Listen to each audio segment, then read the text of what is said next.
semuanya, Assalamualaikum warahmatullahi wabarakatuh. Perkenalkan, nama saya Aizmi Veronica dari Institut Kesehatan Intramural Batam dengan prodi Sarjana Kebidanan dan Pendidikan Profesi Bidan dengan NIM 616080620001. Pada hari ini topik yang akan saya bawakan adalah moral dalam bekerja di lingkungan masyarakat.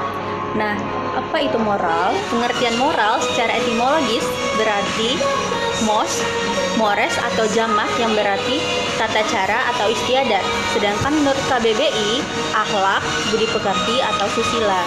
Nah, moral adalah ajaran baik buruk tentang perbuatan dan kelakuan atau tingkah laku seseorang, atau bisa disebut zaman sekarang itu akhlak.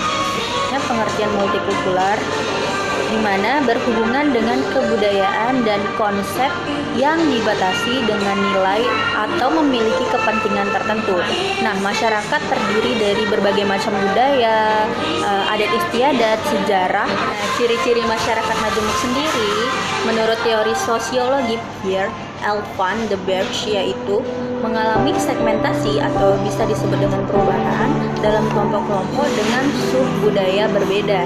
Contohnya, keberagaman yang terdapat dalam masyarakat dapat membuat masyarakat membentuk kelompok tertentu berdasarkan identitas yang sama, sehingga menghasilkan sub-budayaan berbeda satu kelompok dengan kelompok lainnya. Misalnya di Pulau Jawa, terdapat suku Jawa, Sunda, dan Madura, di mana ketiga suku tersebut hidup di Pulau Jawa dan memiliki kebudayaan yang berbeda. Memiliki struktur sosial yang terbagi menjadi lembaga-lembaga non-komplementer seperti lembaga-lembaga agama yang berbeda dari yang lainnya. Nah, yang ketiga ada namanya kurang mengembangkan konsensus di antara anggotanya. Yang keempat, relatif sering terjadi konflik, dan yang kelima, integrasi cenderung terjadi karena paksaan. Nah, ciri-ciri masyarakat multikultural cenderung berupa ciri positif dari masyarakat majemuk sendiri. Selanjutnya, ada bentuk masyarakat multikultural, di mana pertama ada keanekaragaman ras, menunjukkan perbedaan dari segi fisik, cara bicara, ciri-ciri tubuh. Dan yang kedua ada namanya keanekaragaman agama. Nah, kita tahu sendiri Indonesia banyak sekali keanekaragaman agamanya, dari agama Islam, Kristen, Protestan, Katolik, Hindu, Buddha. Selanjutnya ada keanekaragaman etnik atau suku bangsa. Yang keempat ada keanekaragaman profesi atau mata pencarian. Contoh masyarakat multikultural, Indonesia memiliki berbagai macam ras, suku bangsa, bahkan budaya sendiri.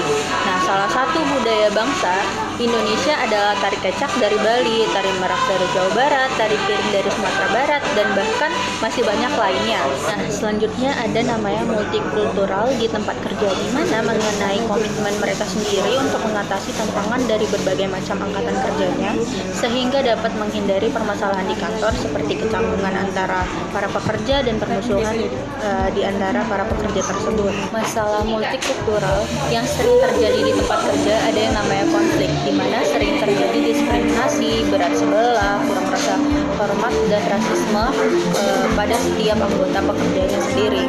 Nah, yang kedua ada namanya penghinaan atau pelecehan, serta melalaikan kebutuhan khusus kepada karyawan difabel. Contohnya seperti tidak memperhitungkan berapa karyawan difabel lainnya dan memperhatikan fasilitas-fasilitas umum yang ada di tempat kerja tersebut untuk karyawan difabelnya.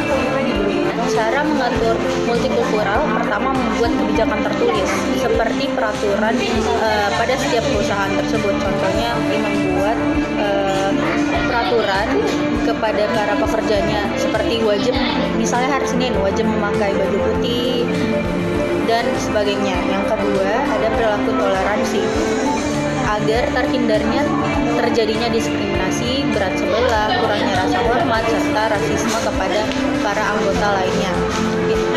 Yang ketiga, menerapkan perilaku multikultural tanpa toleransi. Terakhir ada namanya multikulturalisme. Yang pertama ada saling menghargai antar sesama anggota pekerja, di mana tidak terjadinya diskriminasi, rasa berat sebelah, serta tidak terjadi rasisme antara anggota pekerja lainnya. Yang kedua, reputasi perusahaan pun menjadi lebih bagus karena pekerjanya sendiri serta reputasi pekerjanya juga lebih bagus di dalam perusahaan itu sendiri. Yang ketiga, ada produktivitas. Produktivitas anggota pekerjanya otomatis semakin baik lagi karena peraturan yang telah diterapkan oleh perusahaan tersebut. Yang keempat, kepatuhan.